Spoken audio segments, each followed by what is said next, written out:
काही दिवसांपूर्वी मी नाचणीच्या भाकरीचा व्हिडिओ टाकला आणि खूप लोकांनी ॲप्रिशिएट केलं. खूप सारे व्ह्यूज आले त्याला आणि बऱ्याच जणांनी सांगितलं की खूप छान आहे, तेही तसेच करतात. काहींचं म्हणणं होतं की आम्ही असं ट्राय करतो, पण आमची अशी सेम होत नाही. आम्ही सेम प्रपोर्शनमध्ये पिठं आणि पाण्याचं रेशो ठेवतो, पण तसं काही होत नाही. तर अमेरिकेत ना इथे ताजं पीठ तर शक्यतो मिळतच नाही. भारतामध्ये ताजी पिठं मिळतात, त्याच्यामुळे त्याची भाकरी बनवण्यासाठी काहीच कष्ट लागत नाहीत. पण तरीसुद्धा मी जसं बनवते इथे अमेरिकेमध्ये त्याचं मी सांगते. मी 1 कप पाणी घेतलं, ते उकळायला ठेवलं आणि तेवढंच सेम 1 कप पीठ त्याच्यामध्ये टाकलं, मिक्स केलं, चांगलं मळून घेतलं. लागेल तसं हाताला पाणी थंड घेऊन मी जे मळलं तसं आणि भाकरीचा गोळा असा परातीवरती ठेवून थापायचं. थापायची कला ही तुम्हाला प्रॅक्टिसनीच येते आणि मग तुमच्या अशा टम्म भाकऱ्या फुगतात.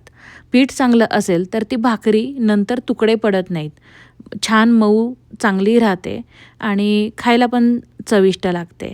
आता ही जी भाकरी आहे, ज्यावेळेला मी थापून अशी तव्यावरती टाकली, तवा माझा गरम होता आणि मग त्याच्यावरती पाणी लावलं. पाणी लावल्यावरती फार वेळ ठेवायची नाही, ती लगेच उलटायची. मग मात्र तिला चांगली पचू द्यायची. तिला उलतापालते करायचं नाही चपातीसारखं, नाहीतर ती तुटते. आणि जर भाकरी फुगत नसेल तर साईडनी दाबून बघायचं. कधी-कधी त्याला एखादा होल आला असेल एका साईडनी, भाकरी फुटली असेल तर ती फुगत नाही त्यामुळे. आणि ज्या वेळेला चपातीसारखं किंवा फुलक्यासारखं लाटायचं असतं, त्यावेळेला मस्तपैकी पीठ दोन्ही साईडनी लावायचं. चांगलं भरपूर लावा, नाहीतर लाटण्याला चिकटतं लाटताना त्यामुळे. आणि काय होतं ना, मी आता ही ज्वारीची भाकरी बनवते. तुम्ही ज्वारीचंच पीठ वापरू शकता. पण मला कोणीतरी सांगितलं होतं आपल्या Instagram फॅमिलीमधल्याच एका ताईने, की तांदळाची पिठी पण वापरली तर ती चांगली सरसर फिरते आपली भाकरी, म्हणून मी ते ट्राय केलं. कधी-कधी करायचे मी, पण मी आत्ताही ट्राय केलं आणि ते अजिबातच चिकटत नाही. सेम जसं आपण चपातीसारखं लाटतोय तरीसुद्धा भाकरीला वरून पाणी लावायचं, नाहीतर मग ती फार पिठूळ-पिठूळ होते आणि मग करपल्यासारखी होते. आता भाकरीला मी म्हटलं ना, की जास्त उलतापालत करायची नाही. मग माझ्याकडून पण कधी-कधी चुका होतात बरं का. जरा जास्त पाणी पडलं आणि मग जर उलटायला आपण घाई केली ना, तर ती चिकटून राहते. तर त्याच्यामुळे थोडंसं आरामात करायचं.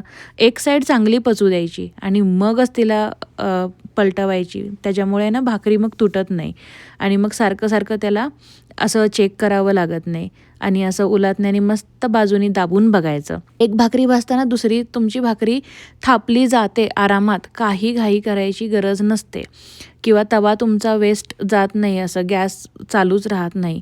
तुम्ही एक भाकरी तव्यावरती भाजता-भाजता दुसरी भाकरी तुमची थापून होऊ शकते किंवा लाटून होऊ शकते.